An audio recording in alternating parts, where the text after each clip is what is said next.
안녕하세요. 저는 킹덤 프리칭 아카데미 원장 한진환 목사입니다.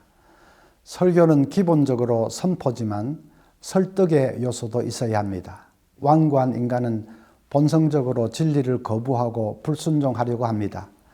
그들을 돌이키기 위해 열심을 다해 권하고 깨우치고 설득해야 합니다.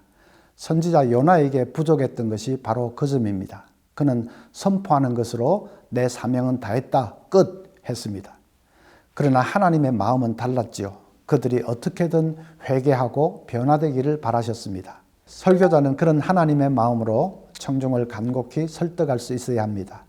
사도 바울 보십시오. 사도행전 22장 1절에 부형들아 내가 지금 여러분 앞에서 변명하는 말을 들으라. 그 완악한 사람들을 향해 정감 넘치는 음성으로 Brothers and fathers, 부형들아 여러분은 내 형제들이고 부모이십니다 하고 부릅니다. 그리고는 자신의 지난 날도 그들과 다를 바 없이 복음을 대적하며 살았는데 자신이 전혀 기대하지 않았던 놀라운 체험을 통해 이렇게 변화되었다고 그들에게 진심을 다해 호소하고 설득합니다. 우리 설교에도 그런 진심을 담은 설득과 호소가 있어야 합니다. 어떻게 하면 설득력을 배가시킬 수 있을까 하는 것이 오늘 강의의 주제입니다.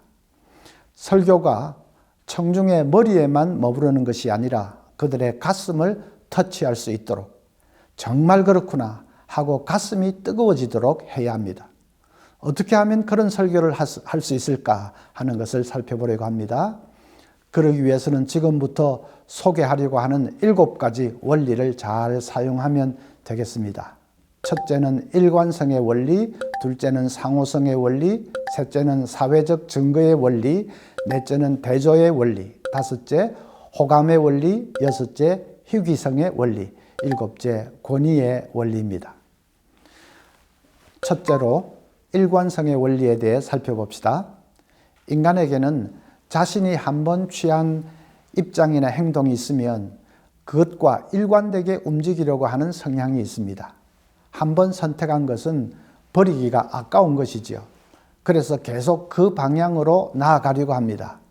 약속은 또 다른 약속을 낳고 거짓말은 또 다른 거짓말을 낳고 하는 것이 일관성의 원리 때문입니다.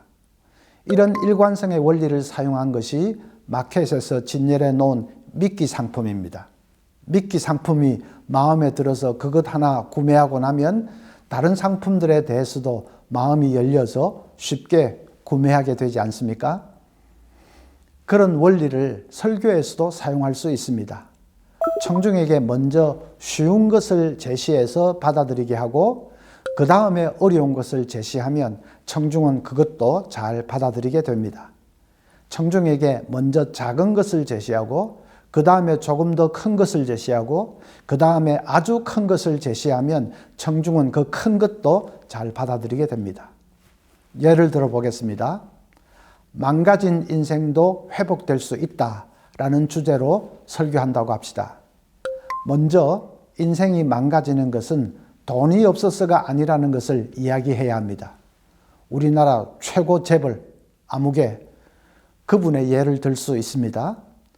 그분 재산은 5조 원이라고 하는데 그런데 그는 이혼도 하고 감옥살이도 하고 동생은 자살까지 했습니다. 그분이 과연 행복할까요? 하고 묻습니다. 그래서 인생이 망가지는 것은 돈이 없어서가 아니다 라는 것을 설파해야 합니다. 그러면 청중은 그건 어렵지 않게 다 받아들입니다. 그 다음에 조금 더 어려운 것을 내밀어야지요. 인생이 망가지는 것은 시련 때문도 아니라는 것을 이야기하는 겁니다. 그런 예도 얼마든지 들 수 있습니다. 시련 때문에 오히려 성공한 사람들, 시련이 오히려 전화위복이 된 이야기도 많습니다. 그래서 청중이 인생이 망가지는 것은 꼭 시련을 당했기 때문만은 아니구나 하는 것을 받아들이게 만듭니다. 그런 다음에 제일 어려운 문제, 설교자가 진짜로 말하고 싶었던 문제를 꺼냅니다. 사랑이 없어서입니다 라고 말하는 것입니다. 그리고는 하나님 사랑에 대해 증거하는 것입니다.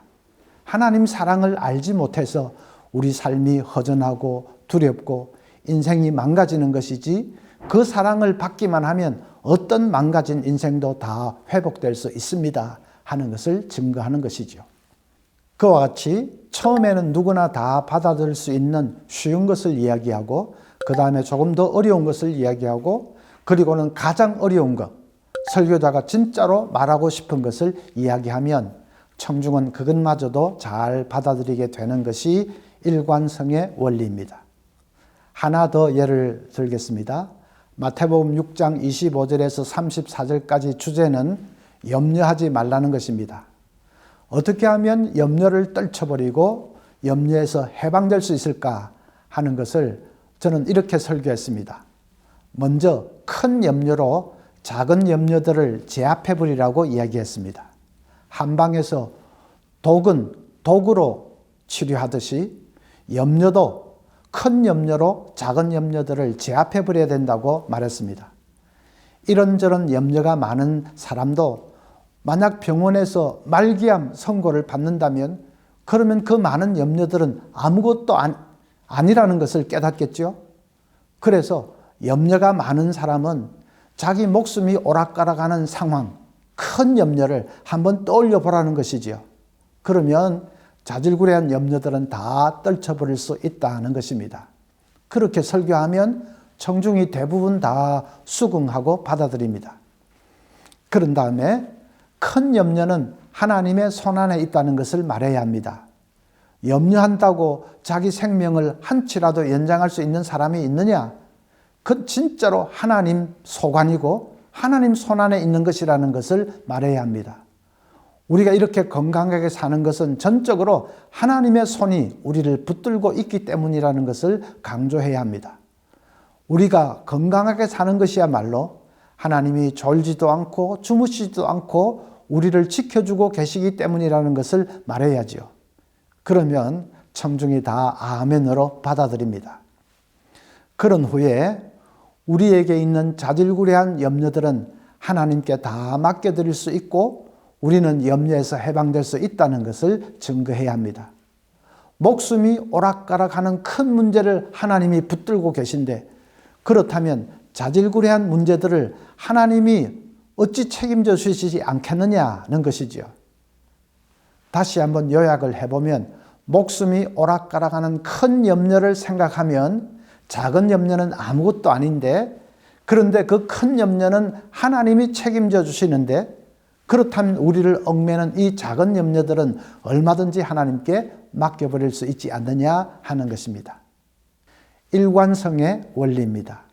여러분도 이 일관성의 원리를 적절하게 잘 사용하면 설득력을 배가시킬 수 있을 것입니다. 이제 두 번째는 상호성의 원리입니다.